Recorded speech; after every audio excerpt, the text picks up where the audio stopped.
दिन आ गए। मैं चिंद बोल रहा हूँ, मैं चिंद बोल रहा हूँ प्रभु, मुझे मुक्ति दे दो। मुझे मालूम है आप कौन हो, आप कौन हो साथी के रचैया।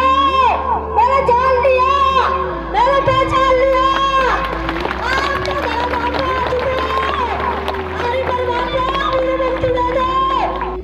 जहाँ भी स्थान मिलता है आसन ग्रहण करने का प्रयास करें, आगे दौड़ने की चेष्टा न करें, क्योंकि जिन्होंने ब्रह्मांड की रचना की है वो उनकी आंखों की गिनती गिनना इस ब्रह्मांड में किसी के बस की बात नहीं।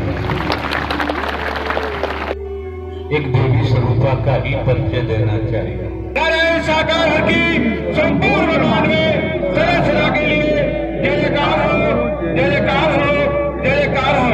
मां मातेश्वरी के संपूर्ण ब्रह्मांड में सदा सदा के लिए जय जयकार हो, जय जयकार हो, जय जयकार हो।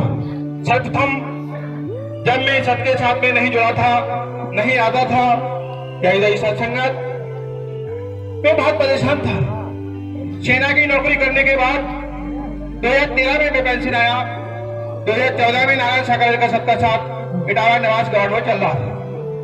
मुझे किन्हीं महापुरुषों ने बताया कि वहां जाओ, ये समस्याएं आपकी दूर हो सकती है। क्या सत्संगत मैं तो दुनिया से ठगा हुआ था, परेशान था, हैरान था, लेकिन मैंने विश्वास न किया। मैं बोला क्या होगा दुनिया में, ठुकरा खा खा के मैं कुछ नहीं हुआ तो वहां भी क्या होगा। लेकिन जब मैंने देखा नारायण सागर हरि मंच पर मंचासीन होते हैं तो मैंने उनके निज मस्तक पर तेज प्रकाश देखा, मेरी आंखें चकमका गई। मैंने जान लिया, मान लिया, पहचान लिया कि नारायण सागर हरि इस तरह यहाँ पर मौजूद है। प्यारी सत्संगत, मेरी तन की पत्नी इससे पहले इतनी बीमार रहा करती थी कि मैंने Chandigarh metro hospital, Delhi Anand hospital, Lucknow command hospital, army का कोई हॉस्पिटल नहीं छोड़ा। प्राइवेट में जहां जहां जिसे बताया मैंने ट्रीटमेंट कराया, कोई आराम नहीं मिला। क्या सत्संगत, मैं अपनी तन की पत्नी को निवास ग्राम में हरि के दर्शन कराता हूँ। नारायण सागर हरि के दर्शन एक ही दिन उन्होंने किए, उस ही दिन जितनी सारी समस्याएं थी अगले दिन वो अपने आप ठीक हो गई। ये नारायण सागर हरि की बहुत बड़ी रहमत है। जय सत्संगत, मैं इतना कहना चाहूंगा, ब्रह्मांड के मालिक नारायण सागर हरि के सबके साथ में जीने से मैंने आना चलना शुरू किया है। जय सत्संगत, मैं इतना कहना चाहता हूं कि प्रभु ने इतना दिया है, इतना दिया है कि झोली भरी। सच्चाई तो ये है, मेरा एक बेटा उस समय इस टाइम 8 साल का था, उसकी आंखों की रोशनी जा चुकी थी। जिस बच्चे की आंखों की रोशनी जा सकती है, दुनिया के डॉक्टरों को इलाज करा, कोई इलाज में आराम नहीं मिला, लेकिन इन्हीं नारायण सागर हरि ने, ब्रह्म नारायण ने मुझे विष्णु भगवान के विराट रूप के दर्शन दिए। उसी दिन मेरा बेटा ठीक हो गया। जो बेटा पेपर भी नहीं पढ़ पाता था और वो बेटा अपने आप समय बिल्कुल ठीक हो जाता है। आप देख लीजिए, उस दिन की बात है, हवागढ़ में सबका साथ चल रहा था। तब मैंने सोचा हे प्रभु, इस दुनिया में जी के भी मैं क्या करूंगा, क्योंकि काफी दिन पहले से प्रभु जुड़ चुका था, सबके साथ में आ रहा था, जा रहा था, बड़ा आनंद आ रहा था। तब की पत्नी ठीक होने के बाद मेरे दिन भी बदल गए, दिशा भी बदल गई और अवागढ़ में सबका साथ चल रहा था। प्रभु ने दिव्य दर्शन मुझे दिए और मेरा बेटा भी ठीक हो जाता है। इतनी बड़ी हरि की रहमत है। जो 8 साल का बेटा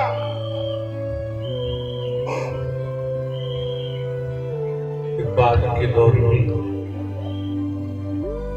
आप किसी की माँ है, किसी की बहन है, किसी की बेटी है, जो भी दुनियावी संबंध है, और इस सत्य के साथ में आपको एक देवी स्वरूपा के रूप में संबोधन किया जाता है। ये जो चर्चा में आप लोग कर रहे हैं, ये चर्चा में आपसे परे की बातें हैं। आपको तो मन वचन कर्म से एक देवी स्वरूपा का ही परिचय देना चाहिए।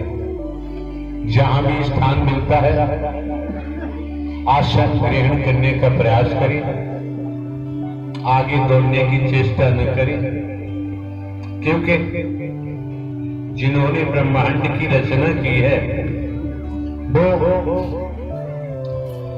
उनकी आंखों की गिनती गिनना इस ब्रह्मांड में किसी के बस की बात नहीं है। इस ब्रह्मांड को किस तरीके से देख रहे हैं, कैसे संचालन कर रहे हैं, अरे हमको आपको तो इतना ही समझ लेना चाहिए।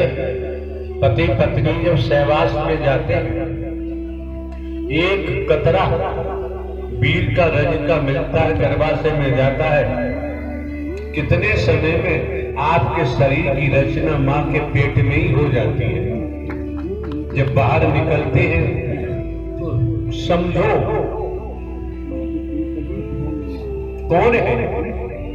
पेट में कोई वैज्ञानिक तो बैठा नहीं है, कोई इंजीनियर नहीं बैठा है, कोई कलाकार नहीं बैठा है। एक बूंद से मां के उदर में किस तरीका से रचना कर डाली। तो वैदिक काल का इतिहास भी कहता है, चींटी के पग नेवर बाजे, वो भी हरि परमात्मा सुनते हैं, कुछ छिपा हुआ नहीं है।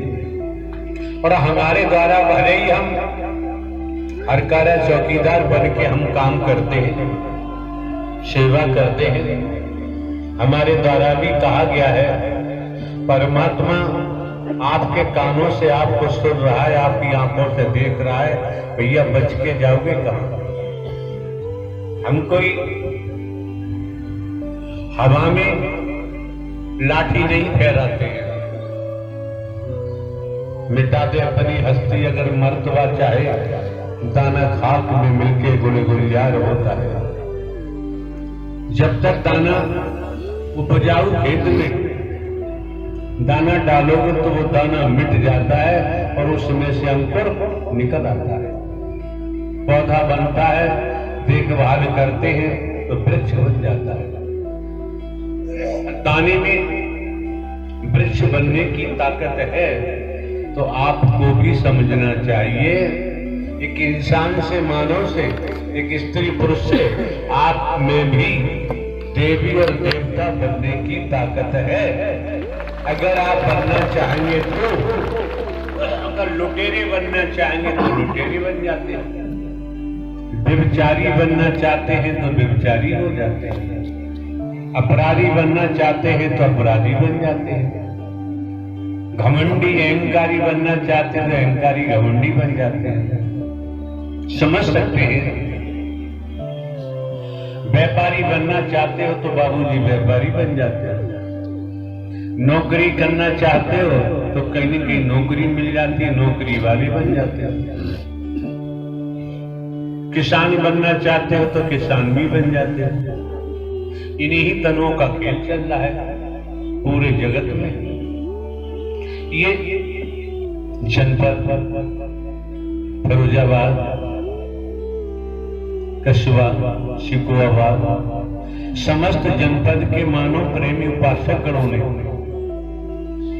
अपना तन मन धन खर्च कर ये व्यवस्थाएं जुटाई।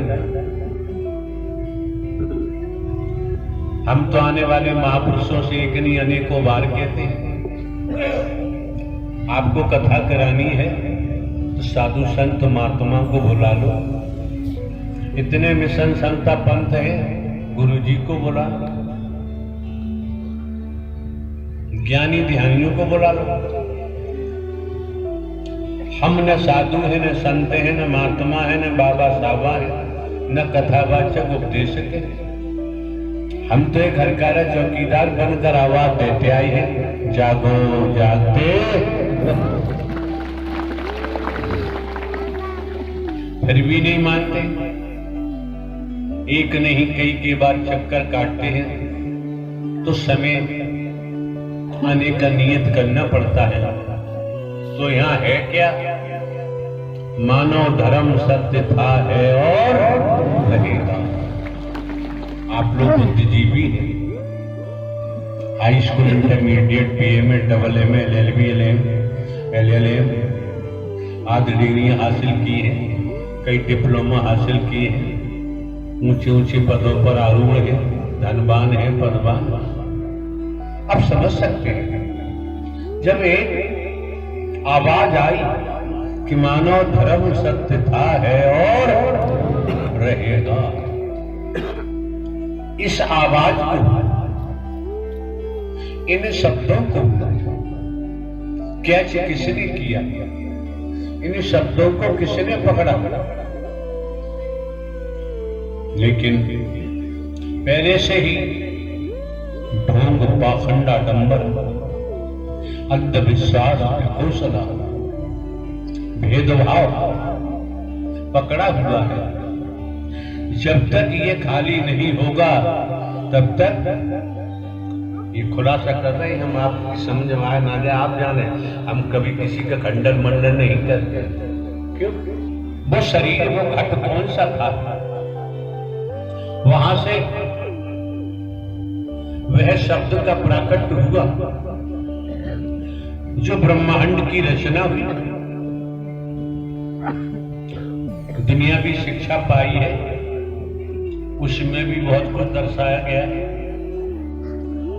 वो शरीर, वो घट कौन सा था,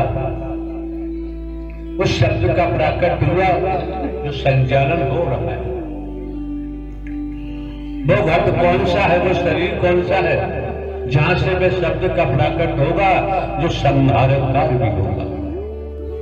बुद्धिजीवी है,